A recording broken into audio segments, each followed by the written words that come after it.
Welcome, relational leaders and listeners. This is Cultivate, your podcast destination where we celebrate thriving relational leaders and encourage each other along the influence journey. I am Wendy F. Adams, your host and strategic guide.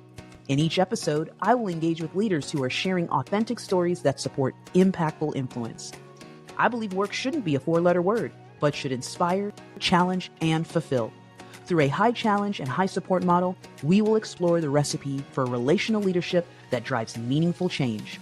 You will gain insights from leaders who face the same challenges you may encounter and discover strategies to navigate them with resilience and purpose. Lelia Case is a dynamic HR leader who's transforming how organizations approach human resources. As Director of HR at Alzheimer's Foundation of America, AFA, she aligns HR strategy with business goals, focusing on succession planning, talent management, and employee development. With experience in both for-profit and nonprofit sectors, Lelia brings a fresh, disruptor mindset to the table. Since joining AFA in 2022, she's challenging outdated metrics and driving data-informed decisions to create real impact. Outside of work, Lelia is passionate about fitness, travel, and giving back, serving on multiple boards, including Our Children. She's also an active member of SHRM International and the New York City chapter. Lelia continues to lead the charge for more thoughtful, impactful HR practices that challenge conventional thinking and create lasting, positive change. If you're seeking healthy leadership engagement in an open, empowering, and authentic environment, then you're in the right place. After all, as leaders, we're either driving progress or we're driving the problem. So let's grow together.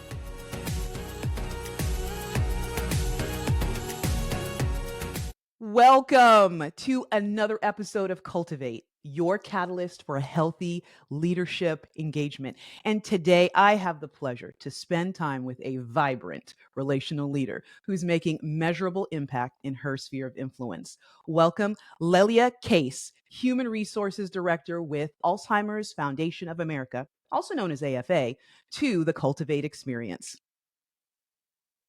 Thank you.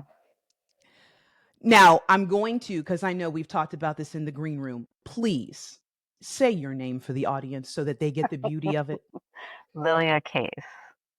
Lelia, in our time together prior to green room time, I found it really difficult to stay in my seat because you had me going from moment one. This time together is going to move so quickly, and it surely doesn't stand still. I want us to jump in, and I want you just to give a brief to the audience what your role, you are there as Director of HR. But how is that playing out in what AFA is specifically doing in the community that you're serving? Wow, that's we're doing a lot. We're a small but mighty nonprofit, and I just have the pleasure of helping and supporting the people that do the work. I do the work for them, make their work easier so that they can do the work for our community. And it's a matter of going around the country, educating people about Alzheimer's, taking care of the caretakers and the caregivers, and having therapeutics and social services for everyone and all free. So we're growing as an organization. So it's an exciting time. I have about a bunch of open positions to fill, which I'm excited about. But we do a lot of work here in HR. We do kind of soup to nuts, everything when it comes to change management. I'm a thought partner with the CEO. And just sometimes it's just him and me brainstorming of what this organization is going to look like in 6 months, in 2 years, what's our talent, what talent we need, and how are we going to grow. So it gets very exciting. And then there's always the everyday regular stuff, making sure things are running smoothly. I love technology, so we implemented a new system so that we are completely paperless as much as physically possible. And I like to give good things to good people. So I try to work really hard to make sure that we have a good process for either benefits, recruitment, employee relations, and just being able to talk and coach leaders as well. You hit us with so many things just in that soundbite. I mean, I heard you have a seat at the table. I mean, you're talking strategic planning down the road. HR is just not about paperwork. And the thing that struck me the most is right off the bat, Mhm. educating us all about what this what people are walking through, what is Alzheimer's, and how do we interact and engage with it well. Right. And so we're gonna dive in. Anyone and everyone who interacts with me, including yourself, knows why. The why is my favorite thing. It keeps us grounded. So as we jump in, you shared that good leadership can be taught but Mhm. not placed on an individual. Can you expand on what that means to you, and how that's influenced your leadership? Yeah, I think people always have something that they can contribute. And whether they're given the opportunity, they don't have to be a leader in title.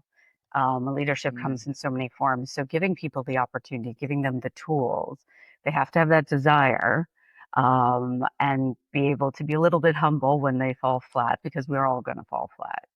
But just to make sure that the the person that you're talking to now, that is a couple of years out of school or just new in this type of industry, they're going to bring some great ideas, and cultivating those ideas and being part of that bigger project or whatever we're working on together is always great.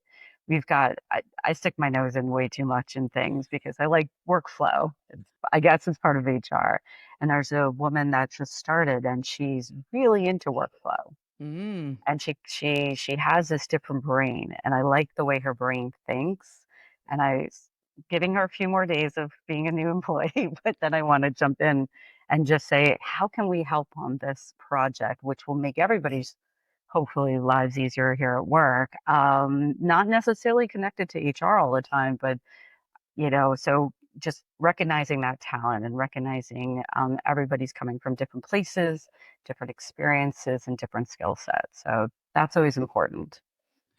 I love that what I'm hearing from you right throughout all of that is that you're seeing these individuals for who they are and what they're bringing to the table, right? Then we can develop from there. And I love that, that goes right in line with that why that you shared and how you're living it out. You're jumping ahead of me because you're already given application. And I love that. That's exactly where we need to be. It's not just knowing these things and recognizing, but how can we start to walk those things out, and then how those that you're influencing see you doing that, giving them permission to ask questions in that space. Your career has been quite diverse, for profit, not for profit. That gives you a unique perspective in the work that you're doing. How has that shaped your approach to leadership and in your HR strategy, especially in a company like AFA? I would say that seeing both sides, sort of the nonprofit and the for profit, I hate to say it, but business is business, right? No, Both no, sides. no, no. You don't hate to say that at all. I love that you said, okay, Wait, I'm so sorry. we have to keep the lights on. I think Yes. people think nonprofits, we're kind of working in a very grassroots kind of environment. It's not that way. Not, some are, of Hmm. course, but your hospital, your university, these are all nonprofit organizations. So cultivating people in both those spaces that I've worked with, honestly, no matter what type of company it is, people are people.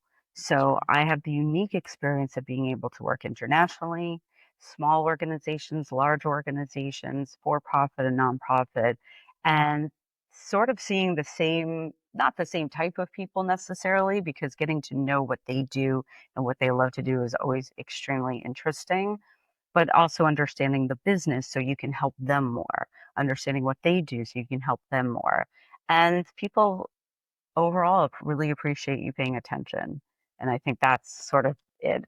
There's not too It much of a difference between the two. You're absolutely right. And even you brought up at the beginning of that segment, like about the grassroots, still a business. Mhm. It may look different for what they need, and we're of course where they're starting, but still having that mindset of this is still a business, and for the high calls that we're called into in the work that we're doing on both sides, both for profit, not profit, have missions to Mhm. move those forward and to have them be sustainable. We have to have that component of how do we do good business? I love that you're bringing that out and speaking so boldly about it, because I think that that directly leads into the we talk about relational leadership, high challenge and high support, how you bring those to the people that you lead. I know you're a big advocate for that model. Can you share maybe a specific example of how, even in your day-to-day work in your director role, that's playing out? I want to say that people can have conversations with me about their needs, and they don't even know what their Mm. needs are. So we can have very sculpted conversations where, and sometimes these conversations last about a year and a half. We had a situation, we had one department, an assistant director, a director, people were not quite sure who was leading what. It was a little Mm. bit complicated. So about a year of work with them, we were able to split the two. It still gets a little muddled. So we're still working on that unmuddling. Um, but then people had more clear direction on who to go in the whole organization, who to go to for what. So for communications, for brochures, for getting out there, this is the person. For press releases, media events, marketing, this is the area. Hmm. So I think what in that example, I'm sorry, it's pretty broad example, but splitting a department is pretty hard, as I found out. And again, we're still working on that, but it becomes conversations of, I don't know what I want, I don't know what I need. What can you help me with? And asking them the right questions. And then sometimes you take a day or two and you go, oh, wait, I have another idea. What do you think about this? So in HR, we do build relationships, but those relationships lead to real business results where things are going to be working a lot better, more efficient. The bottom line is, understood a little bit better. And so that's kind of what I do. I think what HR professionals really would serve themselves the best Hmm. if they understood a couple of things: how the business runs, how they make their money, and how to calculate numbers. That's always a good thing. How to use a simple Excel. You don't have to go crazy. But just knowing the numbers and being able to map them out and understanding where everything goes, you can get into every other part of HR, trainings, compensation, performance, goals, employee relations. You can understand a lot better and you can help others understand as well what you can and cannot do. Oh, you hit it right at the end, because what's yours and what's not? How do you, if you're the one taking the lead on, are you in a supportive role? What I heard you say in that is clarity, clarity, clarity. We Mhm. don't know what we don't know. And so even bringing and setting the table for those around to say it's okay to not have all the answers. We're going to do this together, but we are going to do it. We do have to move forward, right? There And you said splitting it may sound broad, or it may sound like not that big of a deal. Splitting a department? Are you kidding me? We find our identities and this is what I do. This is mine, right? And so having those conversations, and that sets us up for when we have those even more difficult situations, right? When we have those challenges that come into play, when senior leadership really starts speaking in, and we are in that, how's that ROI? How are we moving things forward? Mhm. You know, some of the big challenges that you face, you've got to remain relevant to senior leadership while also staying accessible to those teammates. What does that look like for you? Like, what do you personally say to yourself to be in that healthy spot? I sometimes, yeah, sometimes it's a balancing act and a very long tightrope. I think it's a general of respect for everyone. It Mm. sounds trite, but it's really not. It's really like people want to be heard. You respect their space. You respect what they're saying, even if they're saying it for the fifth or sixth time to you. You also have to make sure that you understand what you're going to communicate to them in those situations. And in a way that, this is bigger than you and I. Some things we like to do, some things we want to do, some things we can't do, and make sure that there's sort of a balance in between that. I think what people either mistake in HR for, they're for the employees 100% or they're for the company 100%. Not really. We're kind of trying to make it equitable and fair for all. But Mm-hmm. that sometimes means that not everybody gets what they want. And sometimes we have to, I report to the CEO. There are times when I say, I'm going to be your HR person right now, and I'm going to tell you what I think. And you probably already know this, but this is not the way to go. Whatever the situation is, we're getting into some territory that we don't want to get into. And he appreciates it. So once in a while, I definitely have my little moment of saying, this isn't going to end well, or I disagree with this, and here are the reasons why. And when he disagrees with me, or he has a stand of a point, and then this is with anybody, I go, Mm-hmm. okay, tell me why you think that way. I never make assumptions that people are thinking a certain way because they say a certain thing. I want to know more. I do want to know that why. And I think that helps just cultivating everything. And next decision. And people, it's the world of work is very different post Yes. COVID or pre post COVID. I don't know where we are in COVID, Where but we are now. where we are. And that's great. I Yeah. love it. It's a labor movement. And people, I hope, recognize executives that this isn't just, oh, we did this thing for this one moment in time, but this really shifted how we worked and really understood that people work differently. They work at home, they work different hours. As long as they're getting the respect and the job is getting done, that's all that really should be asked of them. Well, and I love that no respecter of persons. Like you're going to manage that up, you're going to manage that across, you're going to, those that are reporting to you, when you can say tell me more and be curious in that space Mhm. to your CEO, and he's allowing for that, well, obviously there's a relationship of respect that's been built there, and your teams, they're seeing that, right? And that's setting a tone. So you're doing leadership a real service, by bringing that to the table, even in those, and especially in those hard times. The challenge is, in our time before, but even you've mentioned and brought it out here, talking about our friend Excel, but aligning metrics Mhm. with organizational strategy. It's not a either or, it's not, but you've got to put those together. You mentioned that importance of metrics and reflecting on the true impact that HR brings to the table. How do you not just go from stating that, but make sure that those HR values are seen as meaningful, that they're driven, that they're a data driven space that should be taken seriously? That's a great question. I don't know how I don't do it. I sort of Love like it. we make some proclamation, whatever it is, the expensive benefits, for example, recent topic in my life.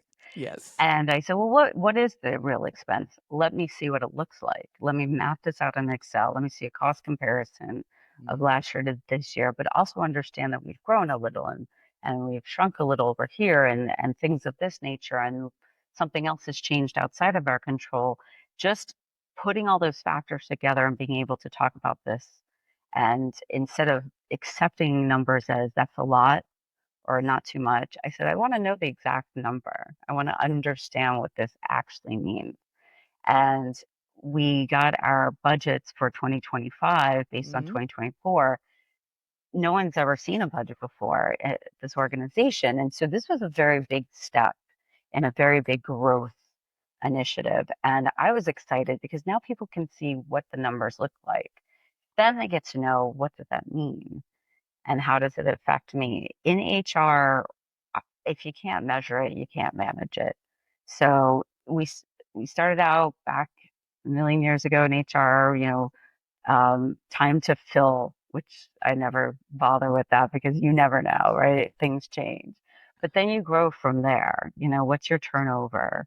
What's the cost of turnover? Then you grow a little bit more.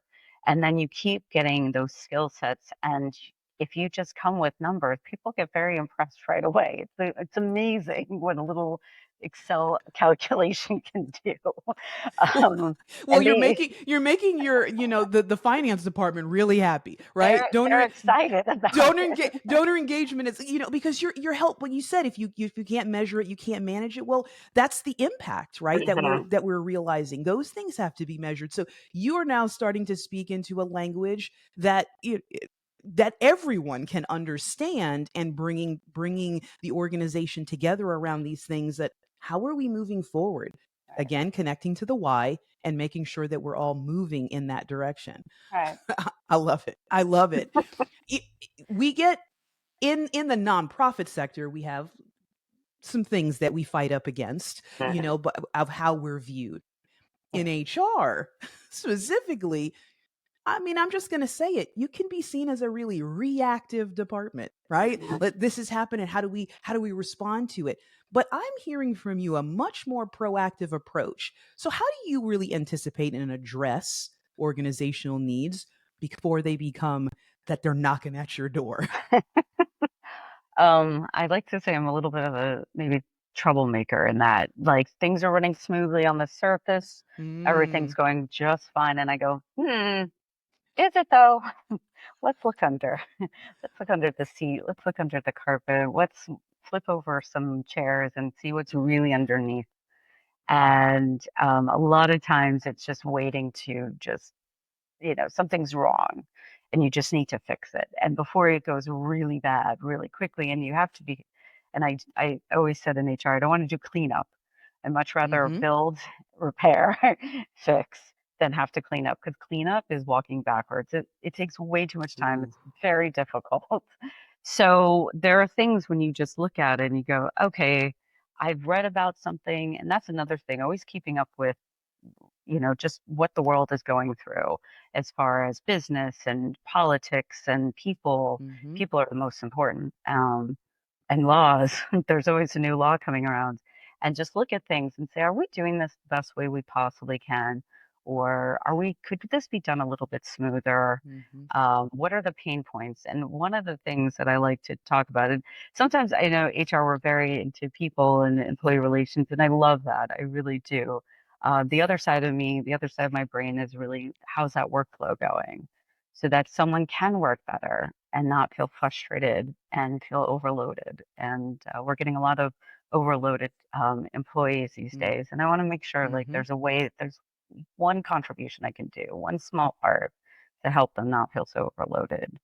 But yeah, so just, I think just paying attention, reading on things, seeing what a solution could be there, even though it doesn't really present itself. Look underneath the surface. And that's with people too. If someone's behaving a certain way, always that why. Why are they behaving that way? Ask them. You'd Mhm. be Mhm. surprised at the answers that, and very legitimate answers of why this behavior that nobody doesn't like in particular, there's a very legitimate answer most of the time. So always asking the why, looking deeper.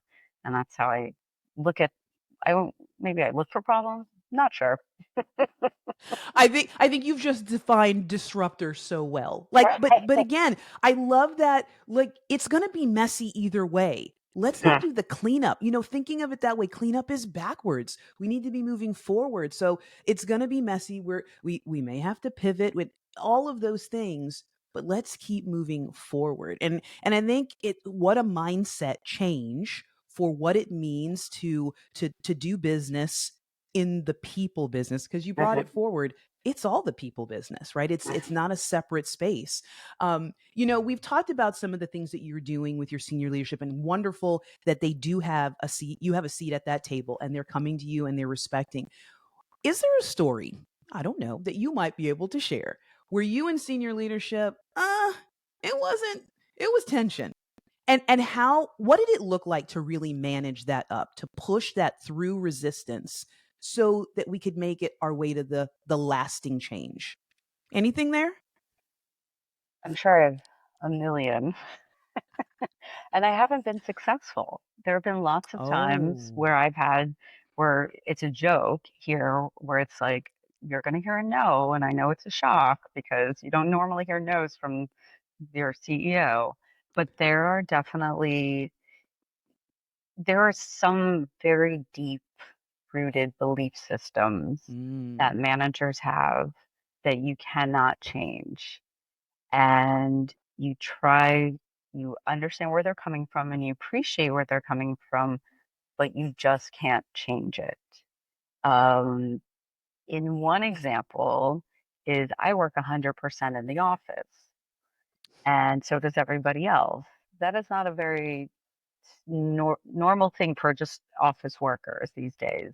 Yeah. And I've never asked the question, but I've definitely heard the reasons why the CEO doesn't want to change it, even though probably one third or more of the employees have said it at one time or another in the past few years. I want to work from home. This is me. Here's a picture of my child next to me while I work from home, or whatever, workshop we've done together. There's always someone who's saying, I want to work from home or have the option of a hybrid. He will Yes. not budge. He Mm, will absolutely not budge.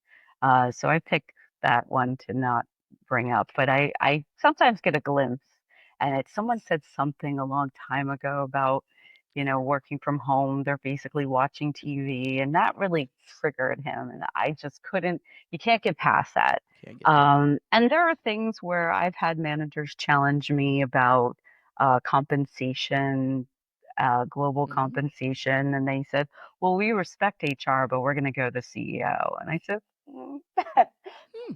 half of that sentence is not true, and it's not the CEO part." And they've had lunch with the CEO, and they come back and they go, okay, we're all ready. And I said, I still stand my ground.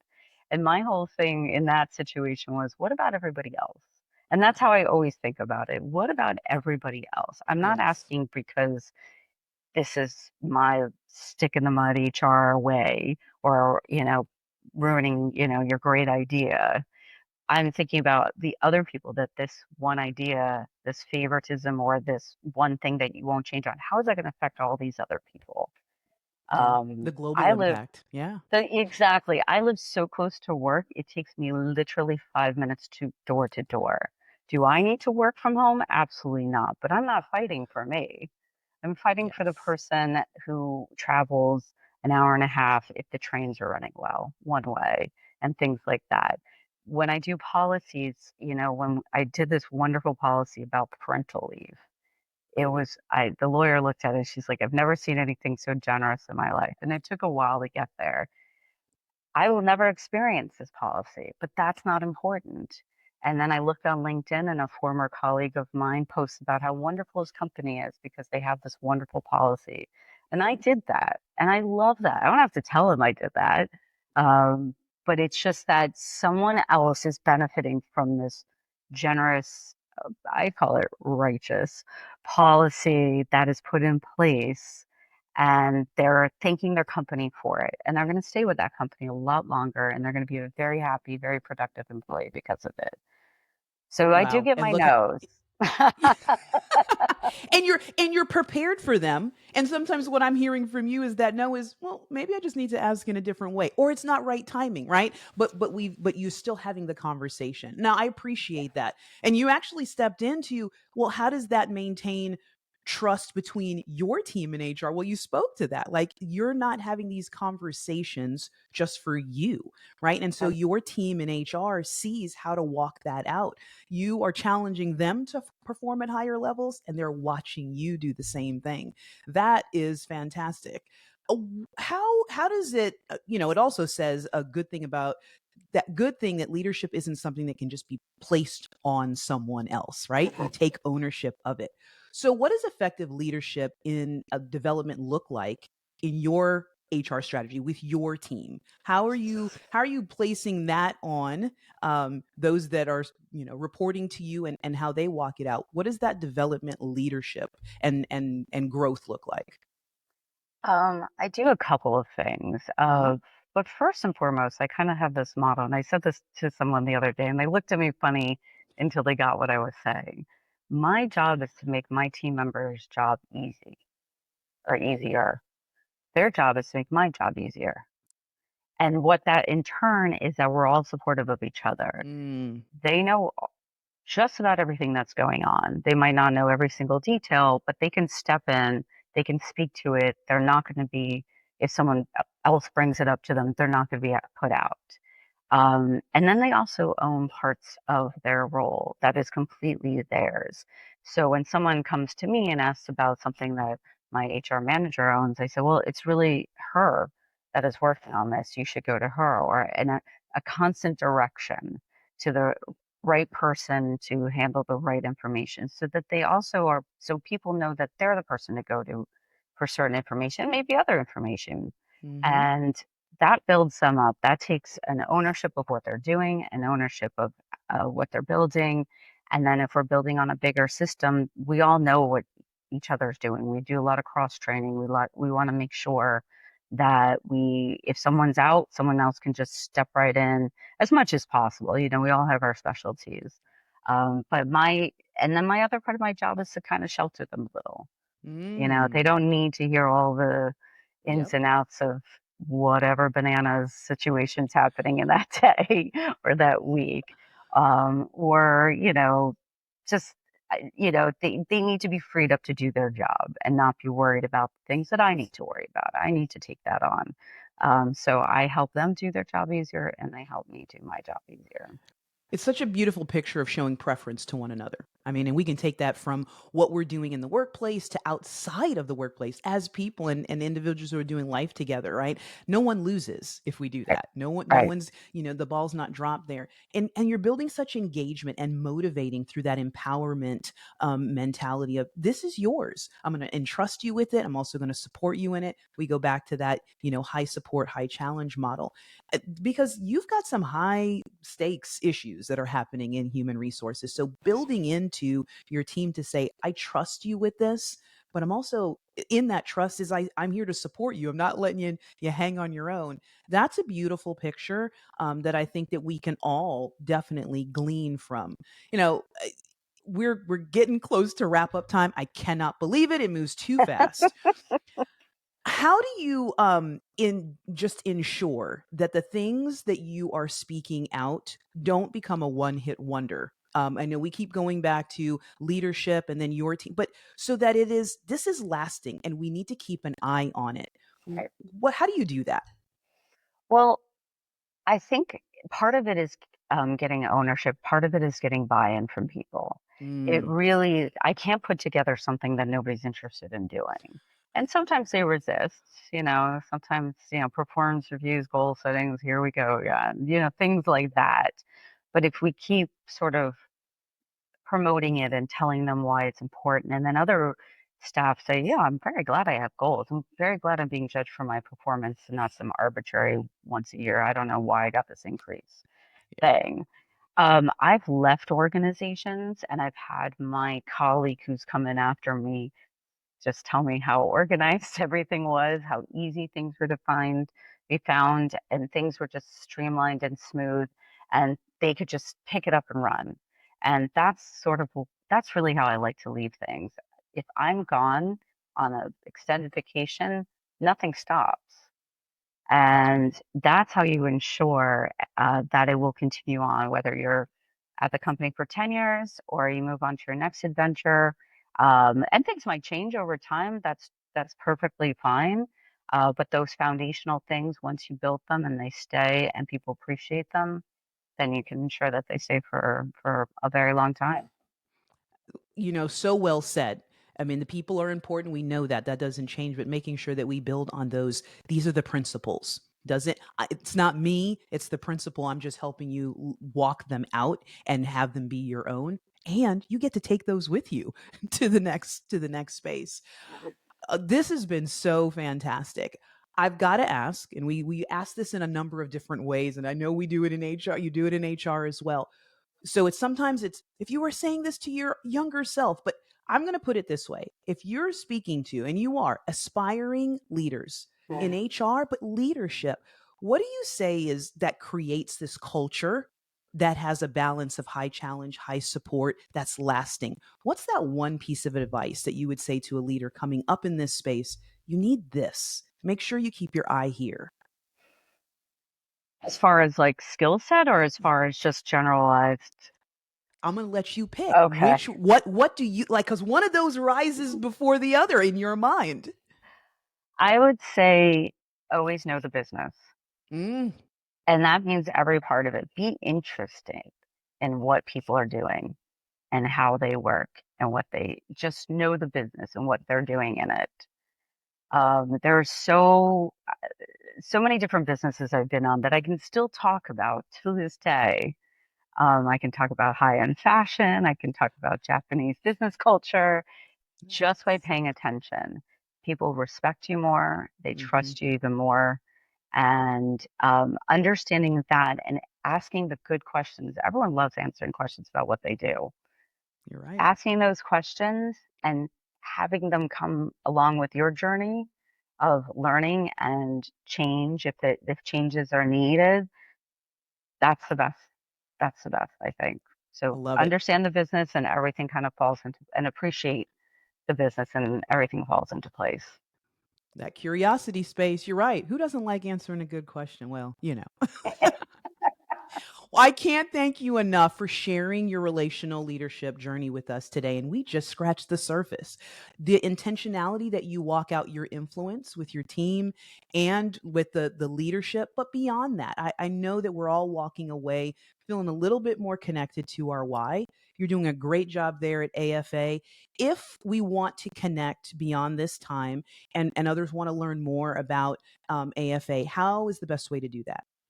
The best way I think is to go to our website, and that's I'm going to bring it up right now Yes. because it's a good website. It's got a tremendous amount of information. Okay. It's the address is alzfdn.org. So ALZFDN, sort of an abbreviated of Alzheimer's and Foundation. And it's amazing when people talk to us and they meet us how much work we do, and they're just amazed. And they look, and we're small, and they're like, "How do you do all this?" I go, "Oh, yeah." And that's when I help them with that. But we do a lot, and everything is free.